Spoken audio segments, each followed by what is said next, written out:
Elle est juste là, vous pouvez le mettre, regardez. Le trou est déjà préparé. Bien. Oui.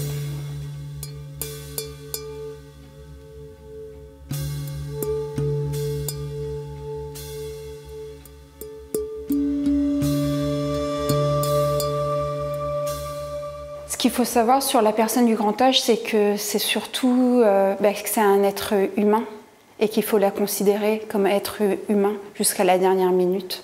C'est déjà s'intéresser à son histoire de vie et à ses habitudes de vie avant même son entrée dans l'institution, de façon à ce qu'on puisse adapter au maximum l'accompagnement qu'on peut proposer. Et ça va se retrouver dans un travail avec les familles aussi pour personnaliser les espaces de vie, comme on peut voir ici. Connaître aussi leur pathologie.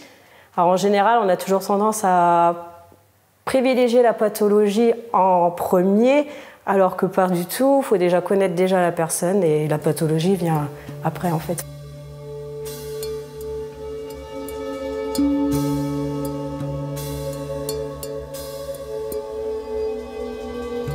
Les connaissances importantes à avoir quand on est psychologue en résidence comme les Trois Roses, ça va déjà être d'appliquer le code de déontologie des psychologues, où on va vraiment mettre en place une démarche éthique dans l'accompagnement thérapeutique. Et ensuite, en tant que neuropsychologue, ça va être prendre en compte les troubles neurocognitifs et les perturbations comportementales qu'on peut observer. On doit laisser la personne autonome au maximum. Donc tant qu'elle pourra faire des choses, la laisser faire par elle-même. C'est le feeling, c'est avoir un dynamisme important, parce qu'on apporte la joie de vivre.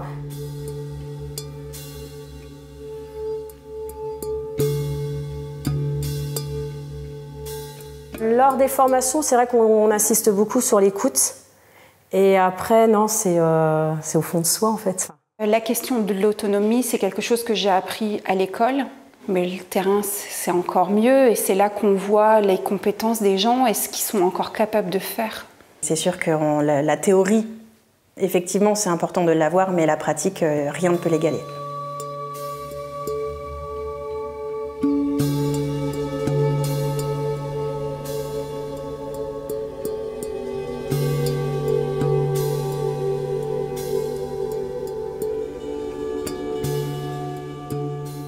La transmission de savoir se passe essentiellement en réunion de transmission, justement, où on peut donner des conseils sur les accompagnements.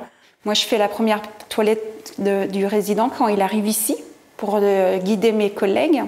Et ensuite, petit à petit, elles me disent comment lui se débrouille et on le laisse faire à son rythme. Après, moi, j'ai beaucoup de stagiaires également dans l'établissement qui viennent. Donc là, elles restent 3 semaines, 4 semaines. Donc c'est vrai que c'est important. Là, on peut vraiment bien échanger.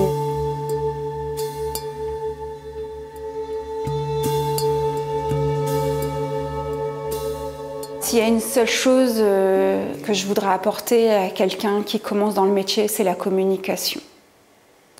Car c'est souvent que je dis à mes stagiaires, si on ne leur parle pas pendant la toilette et qu'ils ne sortent pas de leur chambre, il n'y a personne qui leur aura parlé de la journée. Et ça, je trouve ça triste pour la personne. Ça serait de travailler sur la notion de bientraitance au maximum, parce que je pense que tout le monde est bienveillant, mais au-delà de la bienveillance, il doit y avoir de la bientraitance. Donc ça va vraiment être le respect du souhait de l'habitant à l'instant T. La chose que je préconiserais chez la personne qui souhaite travailler dans une maison de retraite, c'est l'empathie. Se mettre à la place d'eux.